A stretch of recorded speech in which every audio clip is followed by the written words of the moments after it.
so the whole group can take over.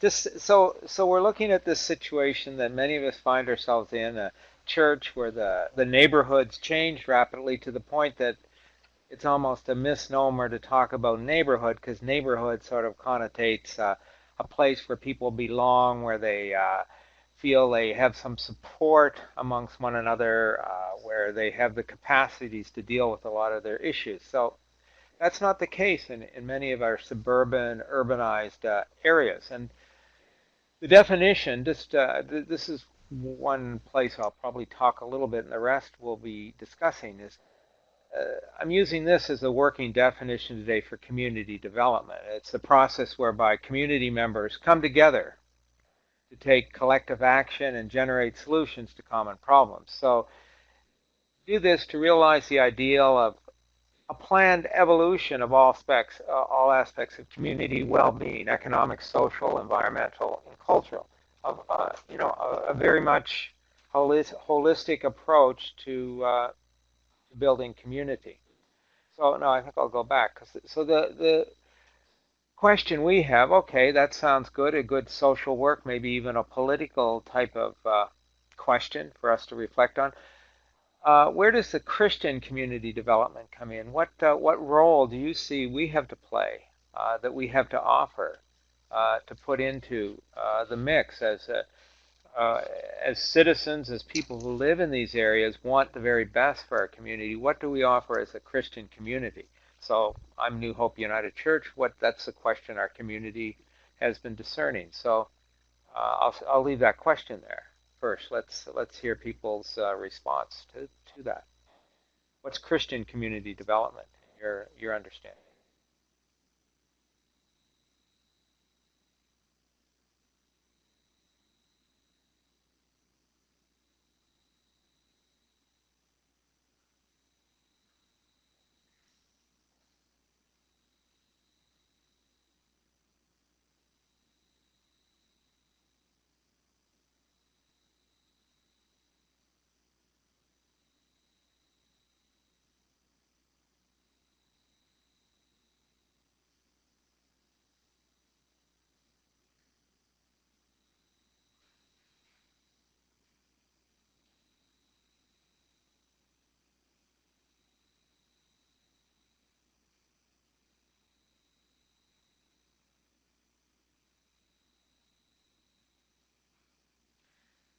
To be the devil's advocate, do we have anything different to offer as Christians than any other people of good faith in the community to build up the capacity and the resiliency in the communities in which we live and work?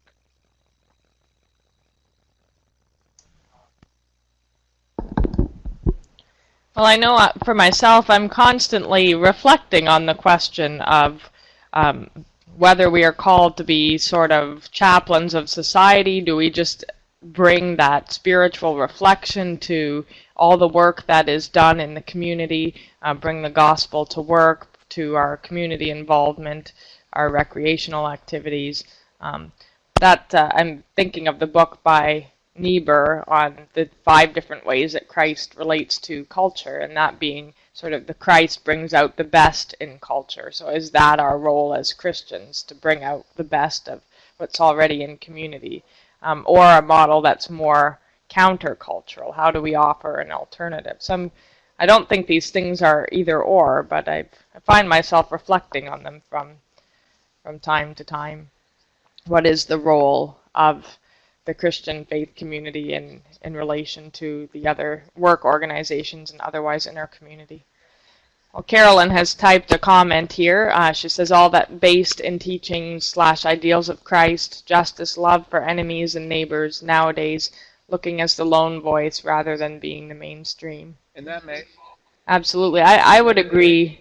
I know that, Jim, I'm going to stop in a minute, but it just occurs to me that as Christianity becomes less and less the mainstream of culture, we are more and more the minority, and that certainly shifts how we view ourselves as well and offers some different opportunities. yeah. Sometimes we can get short shrift in terms of all you do is social justice, so activist. Where is the contemplative side, the prayerful side, the spiritual side of your whole faith tradition. And really, the way I like to break it down, I mean, in terms of our growth and relationship with God through Christ, there's three aspects: the ethical, asking, through our prayer, through our understanding of who Jesus was, what he did, how does that reflect on how we act in our community? And I think Carolyn's touched a lot on that. We also are called to find God in all things. The God in nature, God in the people we meet. So there's that very important aspect, and then there's the pursuit of the holy as God, the transcendent one, which we through worship and through. So the ethical aspect, in the broadest sense, is very much part of what flows from whatever way you said yes to Jesus. And I think people who criticize us getting involved in the community in which we live, I just don't understand that flowing from the historical tradition in which we're immersed in. Somebody else's keys are sticking, I see. Anyway, well, I wrote down. Please keep these thoughts in mind, or maybe you do think that we have no business. We should just be worshiping on Sunday and running Bible studies or other groups that have no connection whatsoever to the community in which we live. I don't believe that, and I don't believe any of you probably do since you're here. These were just some thoughts on Christian community. I didn't even want to leave them there because I wanted you folk to parse them out, and I'm sure you will after we move into our discussion. But the kind of a community engagement that we get involved in, or called, I would argue, get involved in through our faith, it assumes a living out of the gospel. That means desiring one's neighbor and neighbor's family that which we desire for ourselves. Jesus distilled the law into a single command, and that also means bettering the quality of other people's lives. And that's not just helping them physically if they need some food or shelter. It's also they're challenging them and nurturing them spiritually and emotionally. And living out the gospel means we can't be negligent in or just try to ignore the suffering and pain around us. We have to share in it. And that's just or rather, those are just some thoughts to get this whole discussion triggered. And I think what the template that I've found very helpful, because sometimes, well, I'm sure some of you live in what are considered very affluent neighborhoods. So what's community develop? What do we possibly need to do in the way of community development there?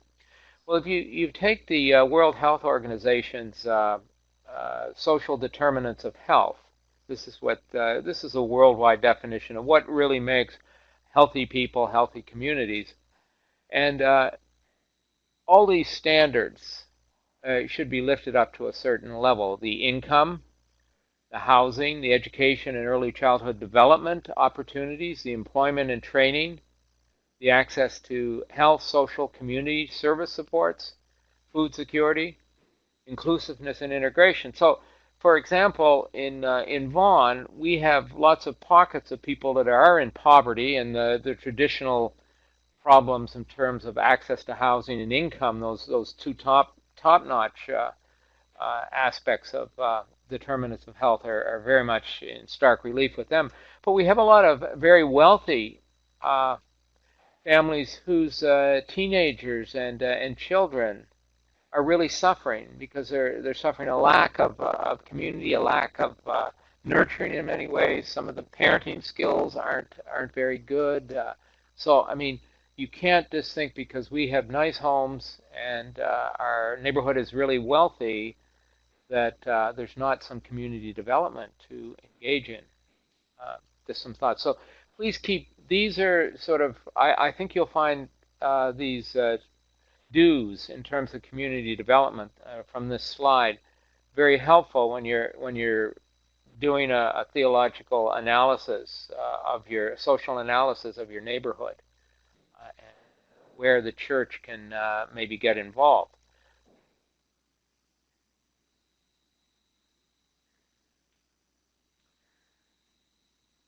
These are just some suggestions that I have that have come from our experience at New Hope.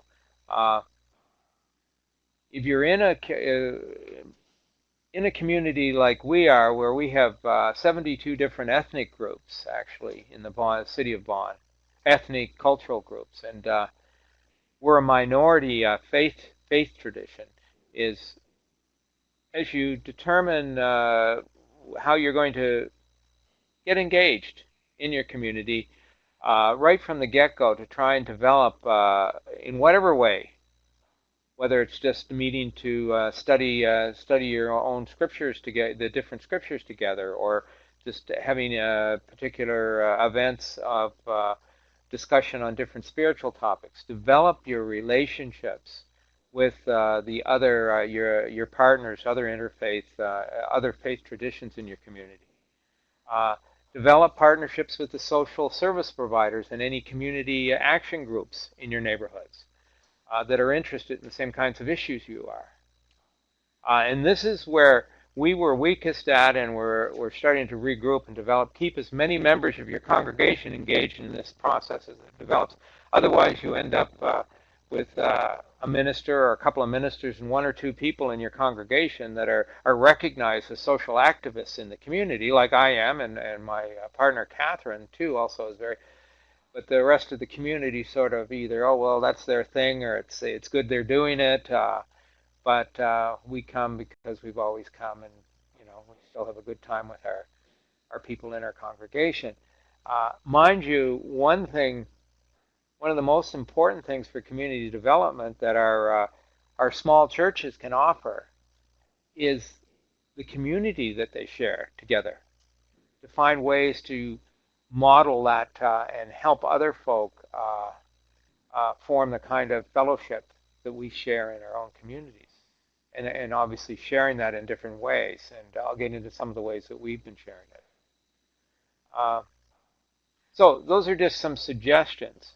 Now Matthew's question there, response there, he said, to engage the community a congregation needs within a person, or preferably persons who have a passion. To that end, they will then promote, praise, and assist the reaching out. Very much so.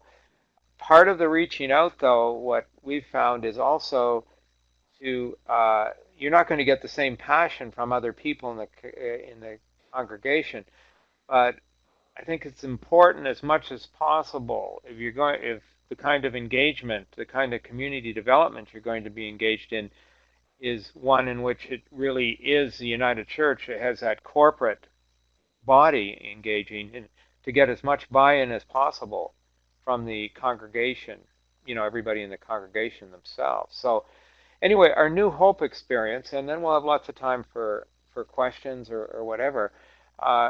It was very much what our churches really reflect the rapid, almost mind-numbing speed of the change that took place in the Vaughan area. In 1970, there were about 15,000 people. I have a history of Vaughan that was written then. It hasn't got one Italian name in it. And now Vaughan is still majority of people are Italian now. So at present, it's 300,000 people, and it's going to top 500,000 by 2031. So as I say there, it's gone from a very homogeneous, the British Isle mix through the wave of Italian first and second generation. Now we have over 70 different identifiable cultural ethnic groupings.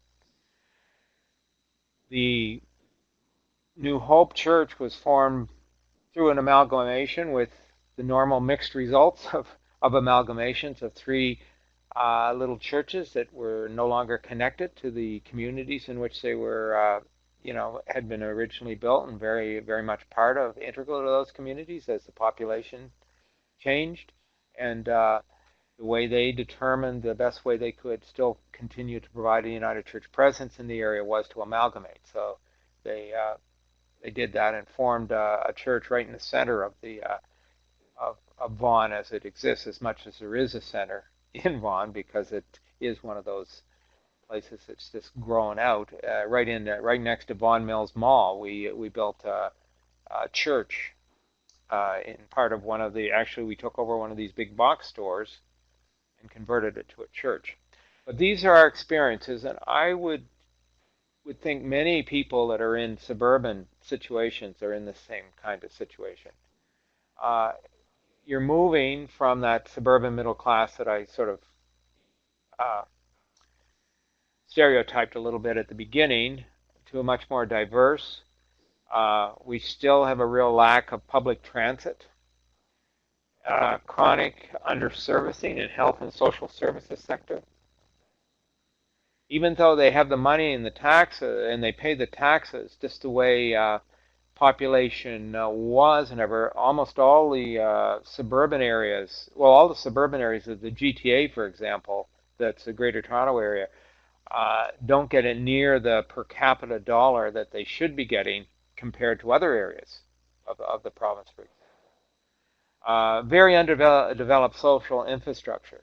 Initially, these places were built as bedroom communities. Now they're essentially cities with all the accompanying social problems and challenges and opportunities that exist.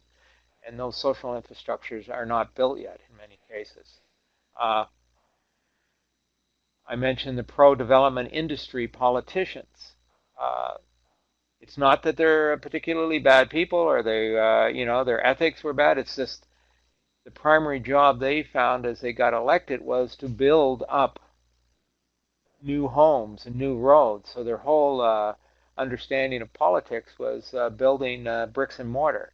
And as we've moved to a much more complex environment, and unfortunately, when they're building the bricks and mortar, the only people they were talking to were bureaucrats and people from the development industry. So their understanding of problems and issues is somewhat skewed. That's changing as the pressures of change are in all small communities.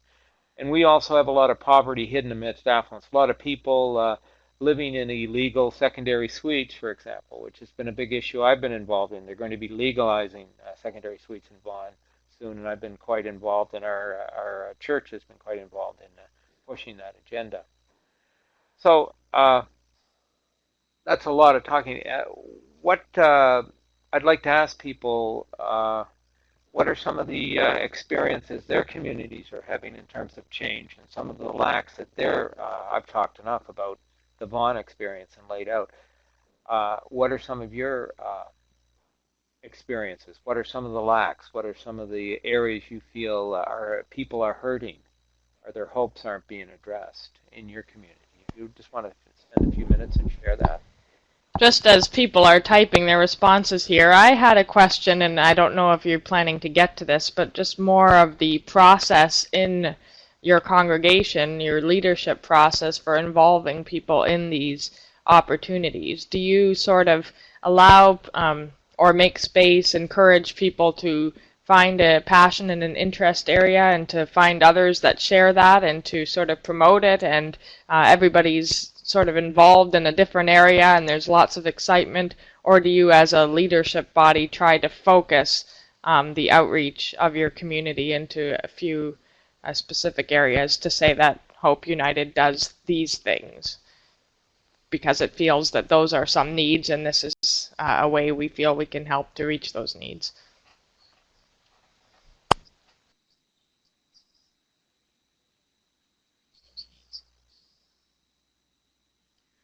Yeah, another way of looking at it, just by the nature of the gospel and its influence on people, you're going to have people in your community caring and expressing that care in their own personal outreach, or maybe a particular group in your congregation. But have you looked at it as a church, and how can we best engage in mission in mission in the sense of the ethical aspect of mission, that is addressing the needs and challenges that exist in the community in which we live in, and then act upon those as a church body.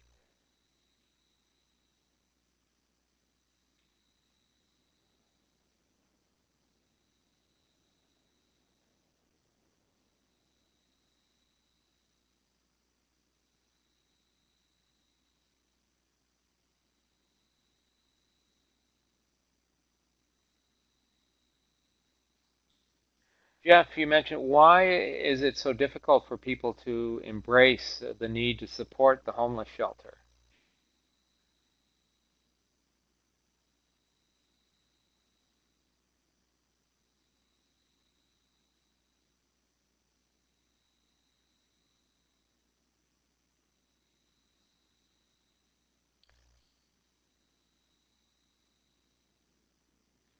Yeah, and Carolyn, I'm glad what you're mentioning there. When we think of changing demographics, often we may think of this cultural or economic or ethnic, but it's also the demographic in terms of age. All of a sudden, most of our suburbs are aging rapidly too. So you've got a whole host of different issues that you had before, and the lack of transportation is a huge issue for seniors,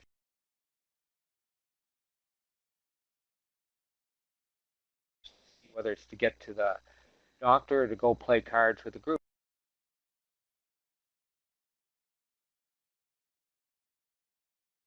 How do they get around in a suburb that was built on driving your car to get a quart of milk?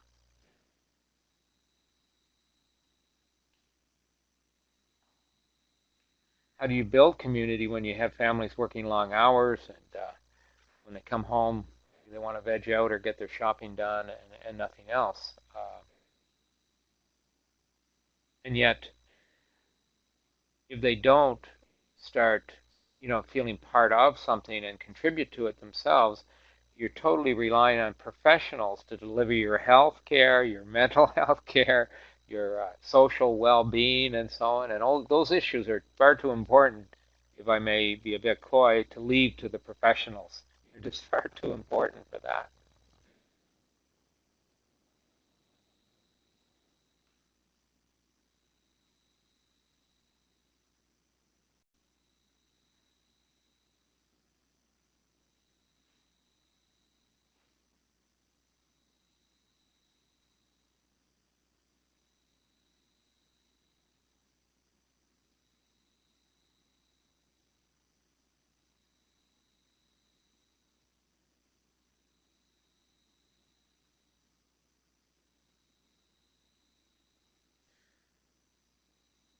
Just from some of the answers or not answers, some of the statements people are presenting on the screen, the anonymity, the problem of transportation, the challenges to form some sort of sense of organic community and wholeness.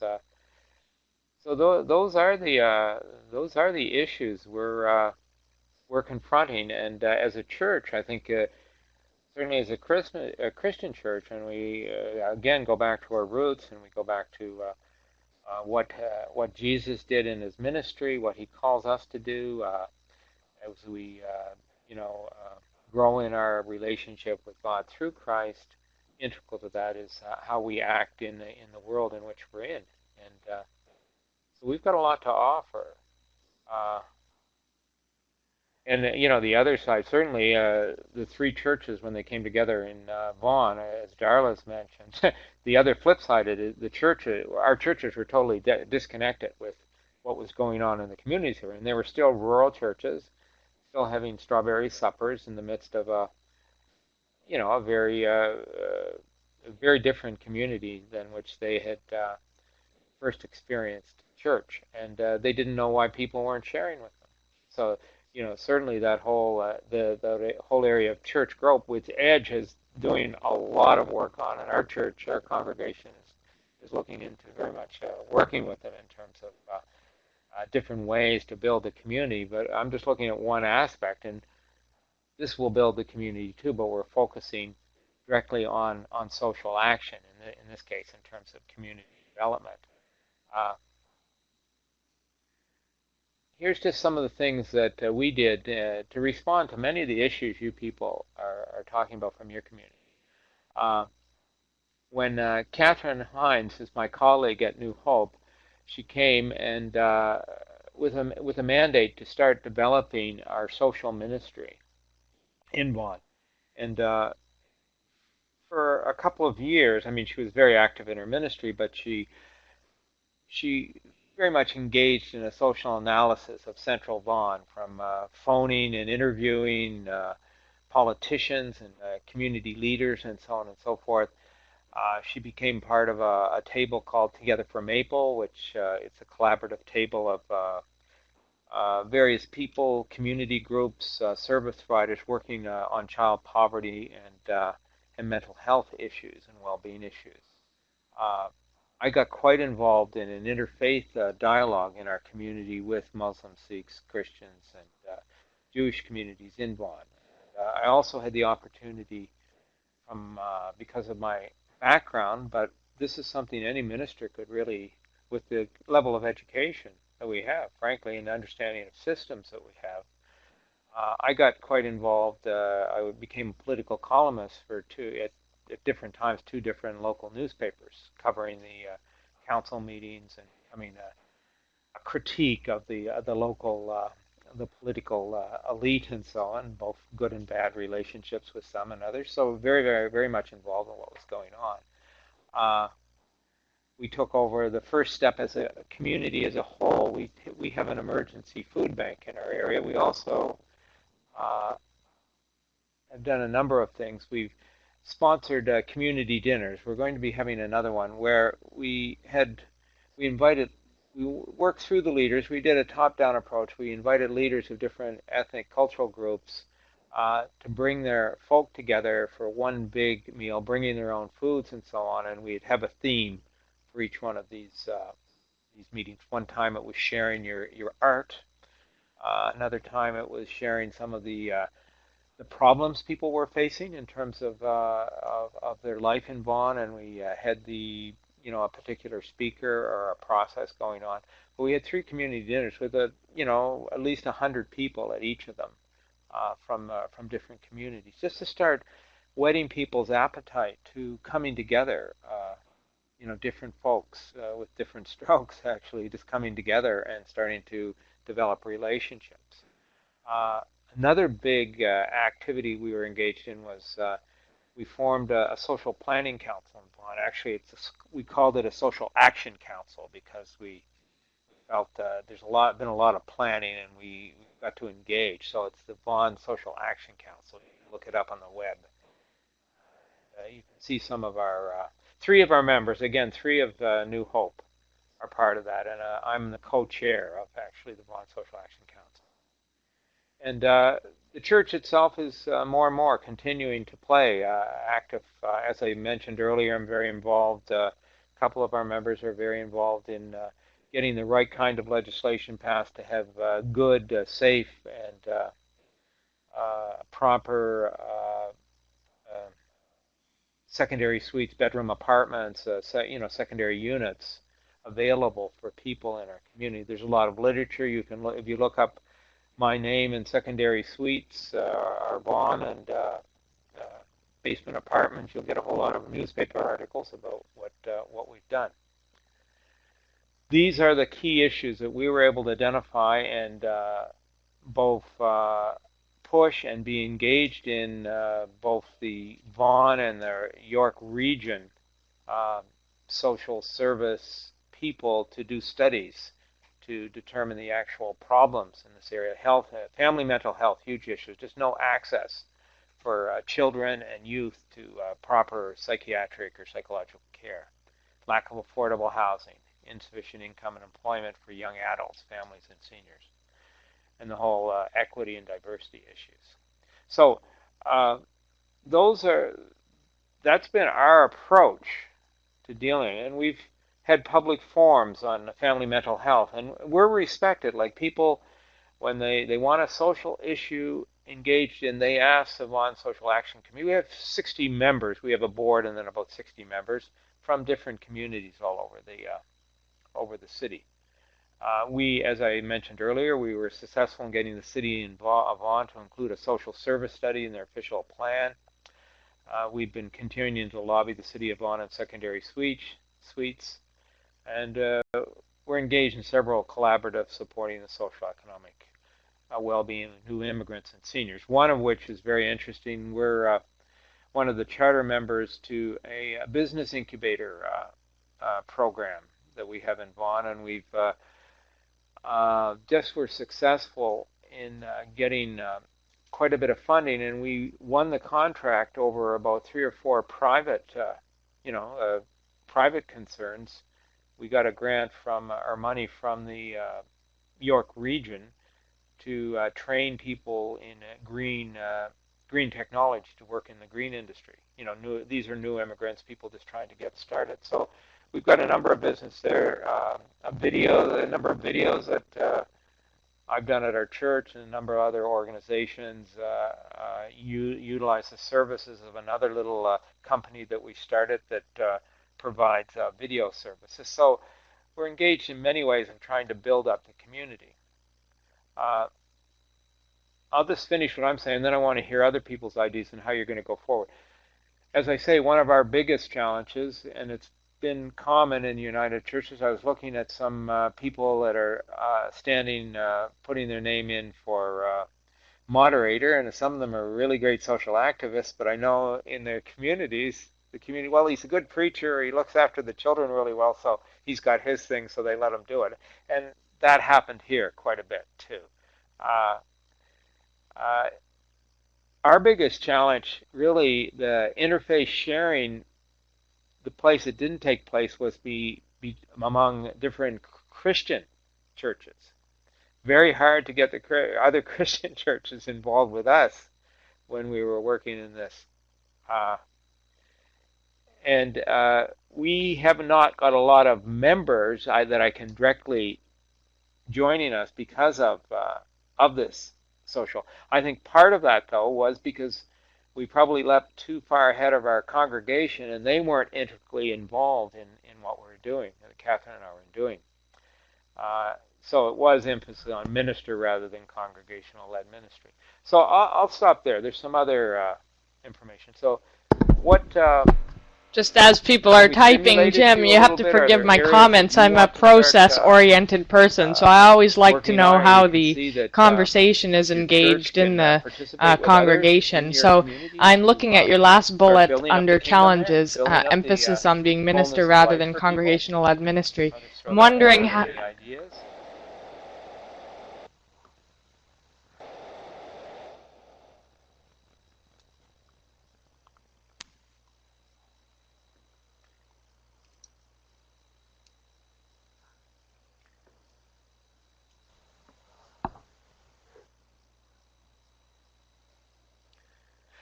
One interesting thing we're doing at another church that Catherine and I are involved in ministry with, at Bradford United Church. We're going to be holding an institute in the late fall. It'll be a 4-week institute, and at it, there's going to be presentation seminars on the history and culture of Bradford. There's going to be seminars on spirituality. It's going to be on contemplative prayer this year, and there's going to be a seminar in terms of directly helping families, and this one will be on financial planning for the family. Next year it may be on family systems or whatever, but we're lucky that one of our members was extremely, well, not extremely, but very involved in community life in Bradford, actually wrote the history of Bradford and finished that just a few years ago, died, and we're naming the institute after him, the George Jackson Community Institute. So that's one way to make that direct connection with people, to offer them something tangible for their lives. And those institutes, that's not a new idea. Many United Churches have been offering that kind of adult education type thrust, but not just on spirituality, not just on community work or social activism, but those 3 components. So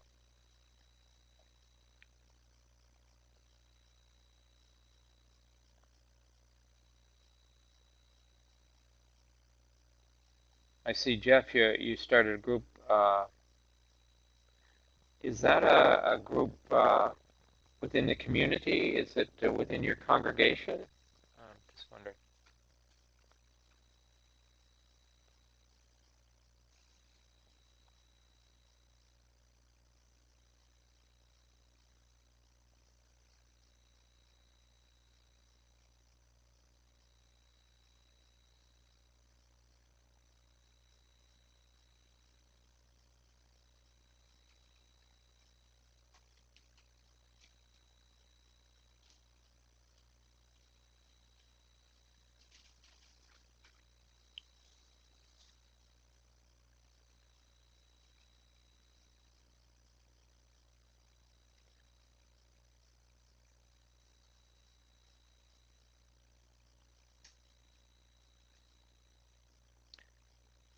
programs with seniors too can be as simple as having a meal, a senior's meal once a month with singing old time hymns for the old stalwart, old United Church Presbyterian types to get together, to actually working with the community partners and developing an adult day program or recreational programs for frail seniors.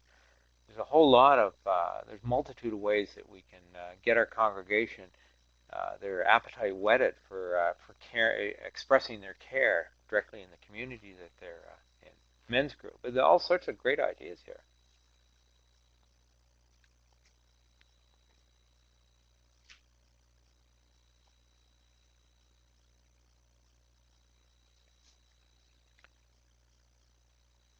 One thing in Vaughan that I've just started, I'm trying to do it very slowly, is people that are partnering in social activism, frankly, with me and Catherine and a couple other people in our congregation. We're starting to form what do you want to call it, a spiritual table where many of them don't have any or want any affiliation with any kind of organized religion or whatever.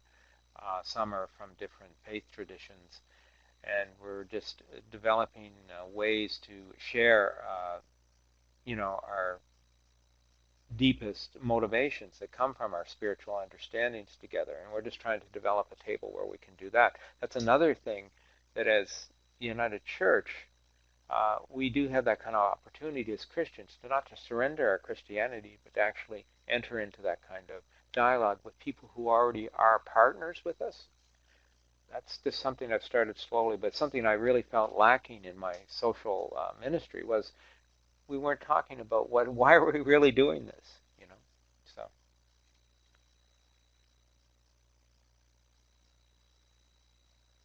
I like Romeo's. That's a retired old men eating out. Great.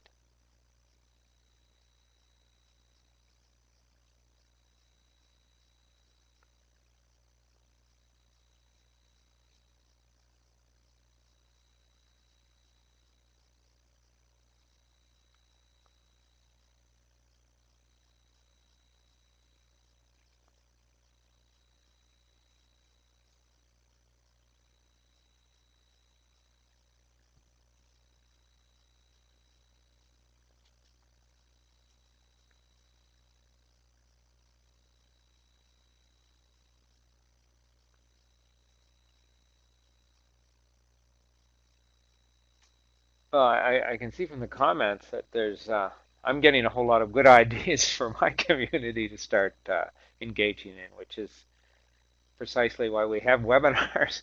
But all I wanted to offer today was our experience and to look at this in a little bit more systematic way, I guess, in terms of what do we want, what do we mean when we're looking at building up the community in which we're inserted, and and secondly, to realize the power we really have as we have these organic communities, small and larger, that have developed over, in our case, 150 years, the people that made up New Hope United Church.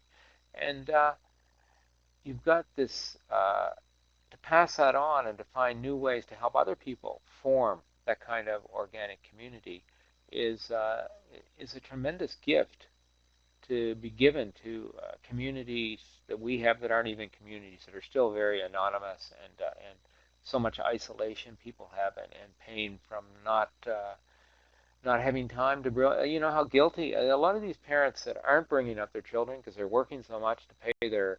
In Vaughan, for example, there's a large area of the city where 40% of people's gross income is going, net income rather, is going to pay their housing costs. And then they're in an area where there's no social or there's no public transit, so they have two cars, and then their kids are pushing them for all the best and most expensive lessons.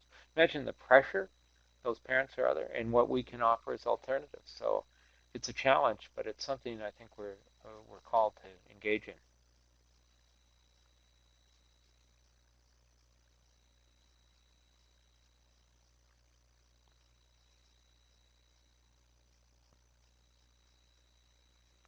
I just put some three principles there too that I've found that we're certainly sticking to, and you can develop your own principles. But to move forward on projects is to get a clear commitment on the congregation. That's essential, from the congregation rather.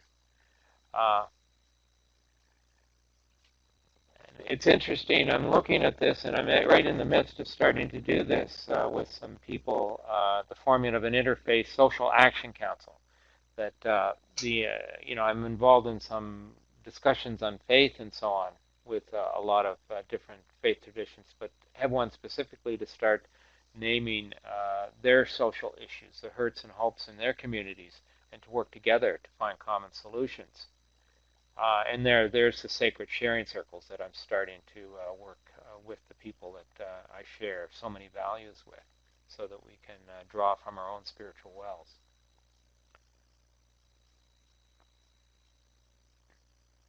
And yes, Matthew, yes, there's quite a large and really generous food bank in Vaughan. It's been very successful in being able to provide food for a lot of folk, but it's in one area, and obviously with the transportation issue, we were able to we have an emergent. We've convinced them that particular food bank to establish emergency food banks in different areas, and we're one of those emergency food banks. By the way, Vaughan, with all its affluence, every one of their elementary schools has a breakfast program, feeding huge numbers of children because they're not going to school with proper nutrition. So there's a myriad of ways that you can start getting engaged.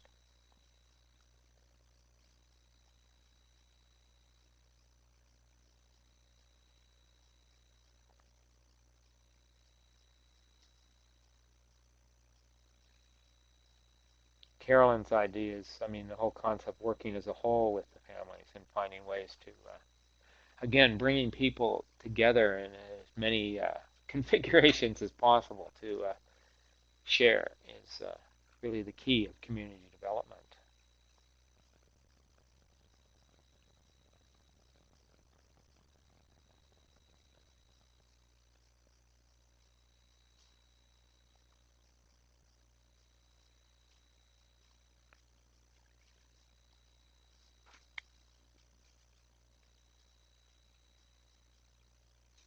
And just one other thing, I forget who had put it on the board there. They mentioned that Senator Eaton or whatever said we shouldn't be involved in politics. The United Church shouldn't be involved in politics. Well, uh, I don't know how you can live in society and not be. But secondly, uh, when we look with excitement at all the some of the ideas that are coming on our board now, we know that this very very much flows out of our witness to Christ. So I don't need to say any more in response to that comment.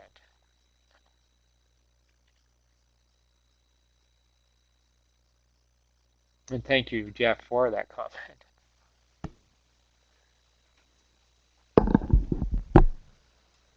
Jim, I'm wondering if you might make a comment on how the issues are identified in your community of faith. Who comes up with the ideas, and how do you then work for congregational involvement around them?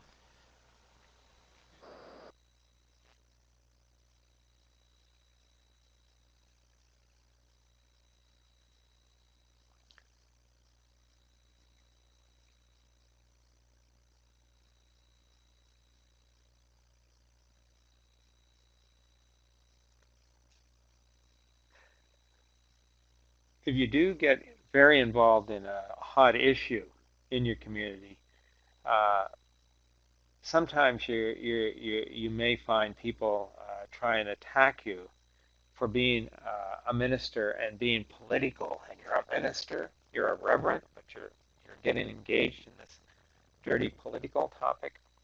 Uh, what I've found is the United Church is very supportive in that sense. I've had people who wrote the moderator, who wrote the general secretary about some of the engagement, the things I was engaged in, and they described, well, we don't really see any problem with engaging, but he's doing that as an individual, and he is a reverend, so he can certainly call himself a reverend.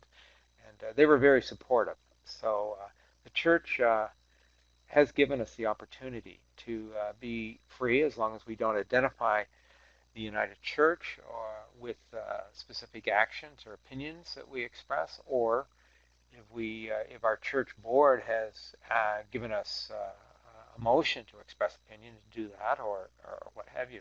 But we really do have the freedom to engage.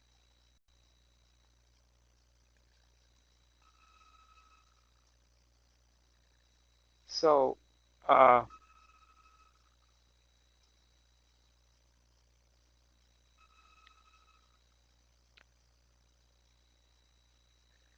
that's a very good question, Matthew. It's nice and easy to say that principle, clear commitment by the congregation. I think that's intuitive, and I'm not trying to skirt the question, but because a simple vote may mean nothing at all. As you say, we voted on lots of things at our board that nobody really gave a tinker's damn about, frankly, sometimes, just because it sounded like a nice thing to do. I think building up slowly, it's part of your stewardship, part of your preaching, part of the spirituality, building small groups that the next step after they experience some understanding and insight and spiritual nurture on the topic, the next step will be, what do we do now?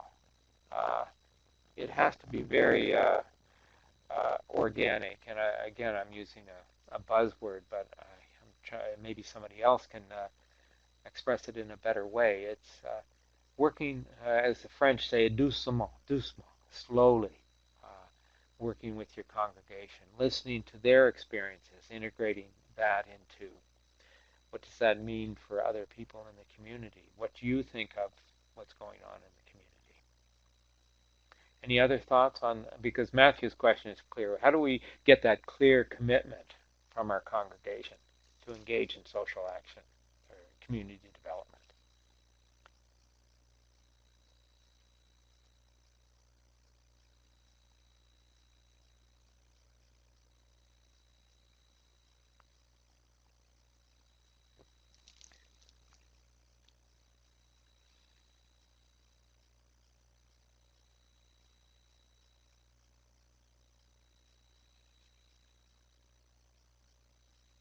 Yeah, I think Carolyn's right on there. It's as people get to know each other, they share and start getting new insights of what they can do, what needs to be done.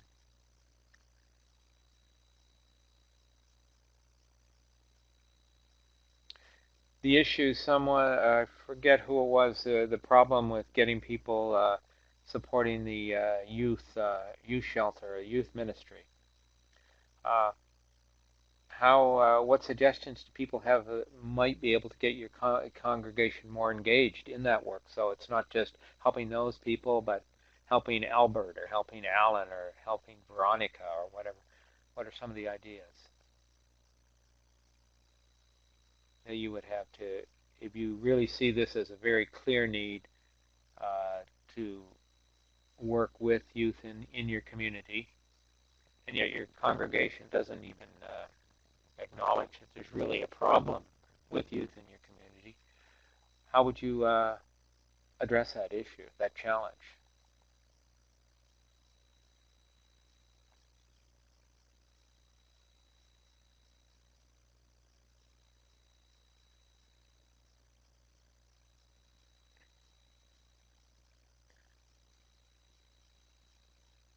Yeah, sprinter versus marathon. Yeah, we're definitely in for probably an Iron Woman marathon in our case in many of these issues. But the thing is not to lose focus, and that's why I think starting with a basic paradigm, the World Health Organization's social determinants of health are good to fall back on, and then obviously to reflect on our gospel, what wells from our gospel up, and how that not lightly, Carolyn.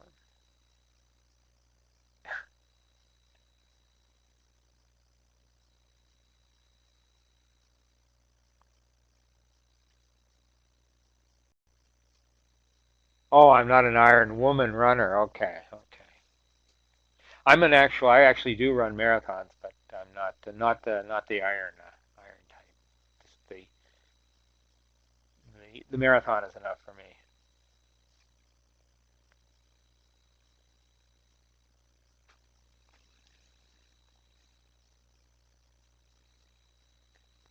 And the things that Jeff is mentioning there, it's slowly that type of thing, just continuing to peck away.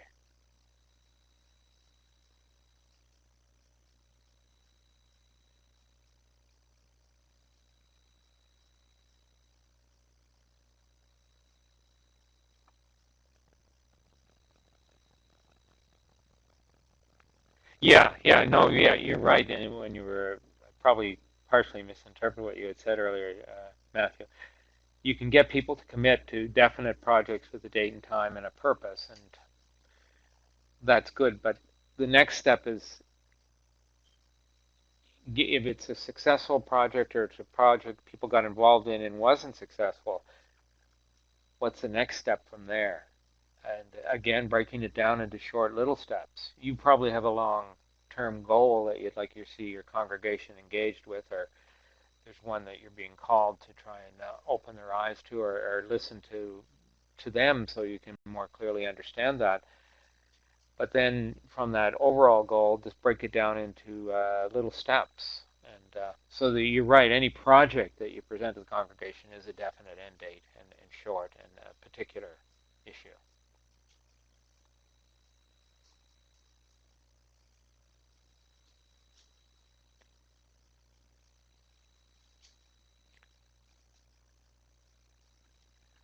I don't know. In our community, we have a lot of people that are only one paycheck away from what they know and what they're doing. So that's another issue. Let alone 3 years. So.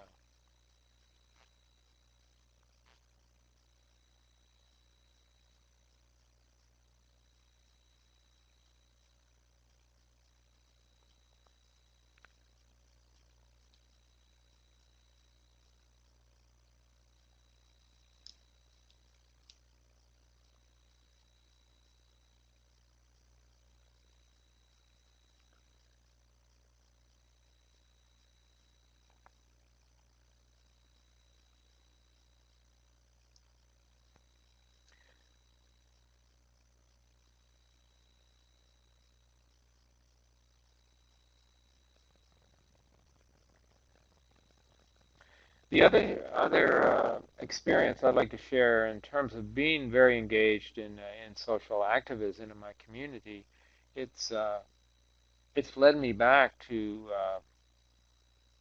how would I say it? I'm much more focused and spending more time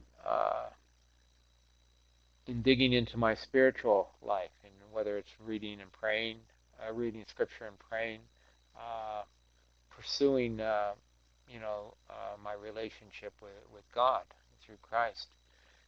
The activism has not led me away. It's actually led me to reflect more deeply, because when you're actually engaging and making decisions, trying to bring people together who otherwise wouldn't do anything I certainly agree, together, Jim, that it's very activism is difficult. You not run something into a lot of separate gray from areas. How the do you make contemplative form of compromises? That kind of thing. spirituality, but is something that It requires much flows more out of, and we prayer certainly have than lots any of good sport I've ever examples of done. people that So it's certainly not going to do lead me that away from well. my faith, or it hasn't. It's actually moving me more deeply into my faith.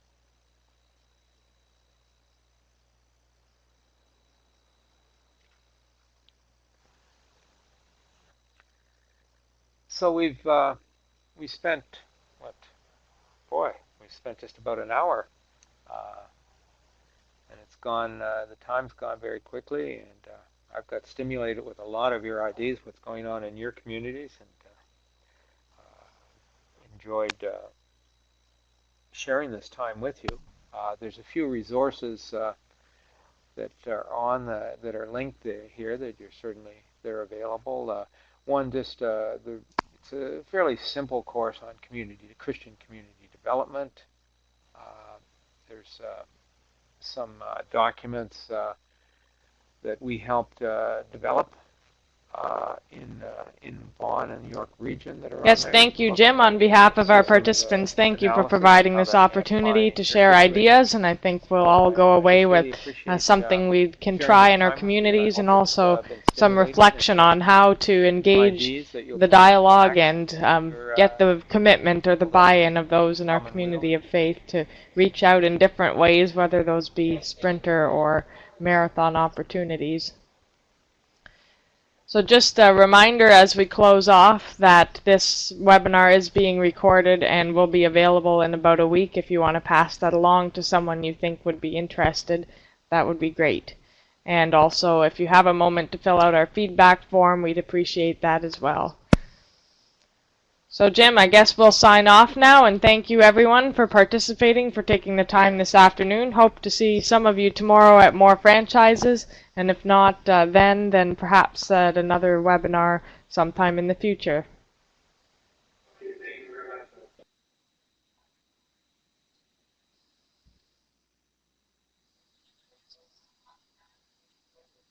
Thank you.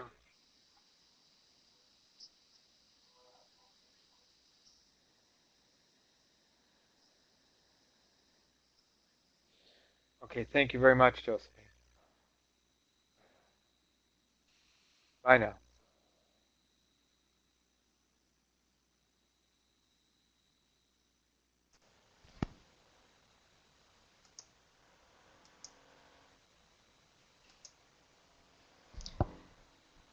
Hi Jim, if you're still there, it'd be great if we could take a minute to just debrief. Just wondering what your thoughts are, how you felt it went. I thought we had a very good engagement with one another and sharing of ideas.